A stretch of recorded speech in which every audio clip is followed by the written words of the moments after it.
Le journal Christophe Lamar. Bonjour Christophe. Bonjour Dimitri, bonjour à tous. Qui et pourquoi? Voilà l'énigme que tentent de résoudre les enquêteurs 24 heures après l'attaque à l'arme blanche gare du Nord à Paris. 6 voyageurs blessés, dont un grièvement. Leur agresseur, un homme d'une vingtaine d'années, peut-être plus. Touché par les tirs de policiers au moment de son interpellation, il est toujours hospitalisé dans un état sérieux. Le mobile reste inconnu à ce stade, tout comme sa nationalité. Une certitude, Geoffrey Branger, il était en situation irrégulière avec obligation de quitter le territoire. Oui, Mohamed Amin, algérien, 31 ans. C'est comme cela que le suspect s'est présenté à la police hier matin après son interpellation. Mais ce n'est pas si simple. Les enquêteurs peinent à confirmer formellement son identité. Pour eux, il est enregistré sous 5 identités différentes dans le fichier des empreintes digitales qui est alimenté par ses déclarations au cours d'autres procédures. L'homme pourrait donc être libyen ou algérien donc. Et son âge est incertain, entre 22 et 31 ans. La seule certitude le concernant, il est sous le coup d'une OQTF, une obligation de quitter le territoire français depuis septembre 2022. À cette heure, on ne connaît pas ses motivations. Certains témoins l'auraient entendu crier Allahu Akbar. Les policiers sur place l'ont effectivement entendu parler arabe, mais ne confirment pas ses propos. Le parquet national antiterroriste n'est pour l'instant pas saisi. C'est le parquet de Paris qui a ouvert une enquête pour tentative d'assassinat. Geoffrey Branger. La réforme des retraites pour les salariés qui se voyaient déjà partir à la fin de l'année, c'est un peu la douche froide. Quelques mois de plus, ce n'est rien, phrase que l'on entend souvent, sauf qu'après 42 ans de carrière, ces quelques mois semblent parfois insurmontables. La réforme, si elle est adoptée en l'état, entrera en application dès cet été. Premier concerné, la génération née en septembre 1961. C'est le cas de Pascal. Cette infirmière s'attend à repousser son départ. Baptiste Morin l'a rencontré.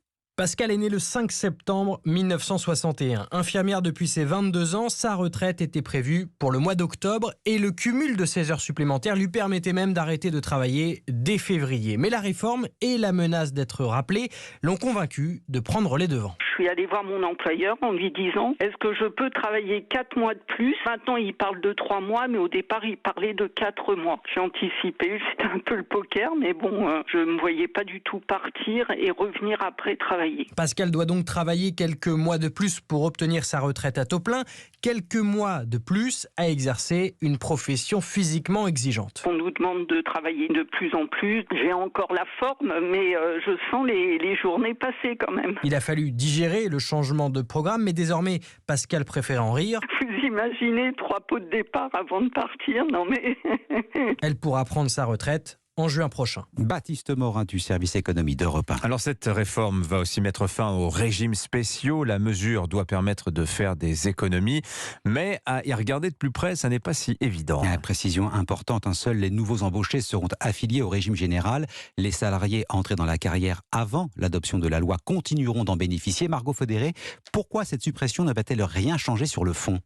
D'abord, hormis le recul de l'âge légal de départ, la réforme ne touche pas aux fonctionnaires, alors qu'ils représentent la majeure partie des régimes spéciaux, 4,5 millions de personnes sur près de 5 millions, et que le système de retraite des fonctionnaires cache un déficit important, explique Emmanuel Grimaud, président fondateur de Maximis Retraite. Même si comptablement il n'est pas considéré comme tel, la collectivité finance 30 milliards pour les dépenses de la fonction publique qui partent plus tôt que les salariés du privé, même si c'est amené à disparaître, et avec une formule de calcul différente. Donc aujourd'hui, effectivement, la réforme ne va pas avoir un impact très fort sur ce déficit de la fonction publique. Ensuite, supprimer les régimes spéciaux ne va pas permettre de faire des économies de sitôt, puisque la mesure ne s'appliquera qu'aux futurs embauchés qui ne seront pas à la retraite avant 40 ans au moins. Les premières personnes qui seront dans le régime général pour ces régimes spéciaux, à la RATP par exemple, seront les personnes qui vont être embauchées à partir du 1er septembre 2023. D'ailleurs, le gouvernement lui-même l'a reconnu, il s'agit surtout d'une mesure d'équité. Margot Fodéré du service économie d'Europe 1, convaincre de la nécessité et des bienfaits de cette réforme, c'est ce que va tenter de faire Elisabeth Borne aujourd'hui.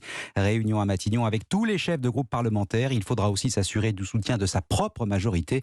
Cette réforme des retraites est améliorable, commentaire de François Bayrou. Le patron du Bodem plaide pour une mise à contribution des employeurs via une hausse de leurs cotisations. La politique, Adrien Quatennens pensait revenir à l'Assemblée nationale en toute discrétion. Eh bien, c'est raté. Il s'est assis sur les bancs des non-inscrits au sein de la Commission des Affaires étrangères. Après 5 mois d'absence et une condamnation pour avoir giflé son épouse, l'ex numéro 2 de la France Insoumise s'est fait discret. Peine perdue.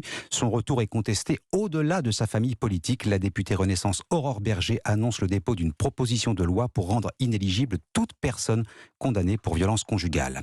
La guerre en Ukraine, combat acharné dans l'Est autour de Bakhmout. La milice pro-russe Wagner affirme avoir pris la ville de Soledar, démenti de Kiev et même de Moscou.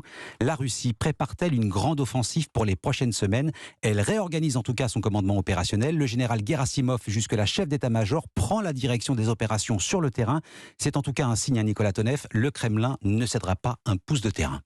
Oui, avec son visage taillé à la serpe et son physique massif, ses diplômes des écoles de blindés et d'état-major parmi les plus réputés de Russie, ses réussites dans l'utilisation de la force brute de l'artillerie pour vaincre en Tchétchénie ou en Syrie. Valéry Vassilievitch Gerasimov, 67 ans, a la réputation d'être un militaire jusqu'au bout des ongles, dans le respect des règles de la guerre, mais aussi dans l'application des ordres. C'est très important dans ce cas de figure. Sa nomination a pour argument principal l'élargissement de l'ampleur des missions à accomplir et la nécessité de mener une interaction plus étroite entre les composantes des forces armées. Tout cela en dit beaucoup en creux sur les semaines à venir, des missions plus larges, lesquelles? Peut-être la nouvelle offensive massive sur Kiev dont l'on parle beaucoup, ou faudra-t-il gérer l'arrivée dans le conflit des unités communes russo-bélarusses? En tout cas, ce poids lourd du système militaire sur le terrain engage indirectement davantage Vladimir Poutine, à qui il risque de manquer dorénavant un fusible militaire en cas d'échec dans le conflit. Nicolas Tonev, spécialiste de la Russie à Europe 1. Enfin, on s'y attendait un peu, et ben voilà, c'est fait. Noël Le Graët n'est plus le président exécutif de la Fédération française de football. Une mise en retrait à l'issue d'un comité exécutif extraordinaire. Philippe Diallo va assurer l'intérim. Une question se pose ce matin. Noël Le Graët peut-il revenir dans son fauteuil? Johan Tritz.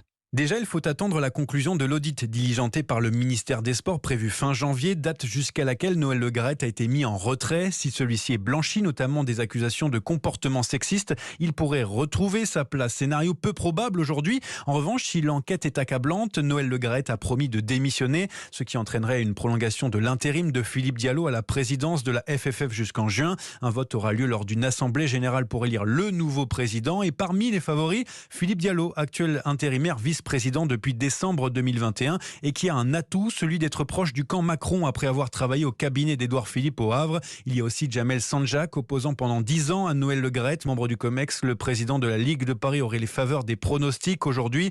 Autre possibilité, Marc Keller, successeur adoubé par Le Graët, ou encore, et ce serait une surprise, le retour de Michel Platini qui doit rencontrer la ministre des Sports en février. Emmanuel Macron l'aurait même contacté il y a quelques jours. Johan Tritz, le football toujours avec la 18e journée de Ligue 1. Le PSG s'offre le titre symbolique de champion d'hiver. Victoire 2-0 contre Angers hier soir avec un but de Lionel Messi. Et puis le championnat du monde de handball en Pologne. Europe 1 radio officielle de ce championnat du monde. Les Bleus ont réussi leur rentrée. Première victoire contre la Pologne hier soir 26-24. Et puis la disparition d'une légende du rock. Un extrait des Yardbirds, groupe dans lequel jouait Jeff Beck, mort hier à l'âge de 78 ans, guitariste peu connu du grand public, mais référence de tous les plus grands musiciens. La toile regorge de témoignages de sympathie à la mémoire de ce grand artiste, Mick Jagger, Jimmy Page ou encore Ozzy Osbourne. Salue une légende de la guitare. Ah, et puis il a tout joué, le blues, le hard rock, le jazz, l'électro et même la pop. Jeff Beck, hommage, pluie d'hommages également sur les réseaux sociaux. On s'en remettra tout à l'heure un petit peu dans le journal de 7h30. Merci beaucoup Christophe Lamar. Dans un instant, restez avec nous sur Europe 1.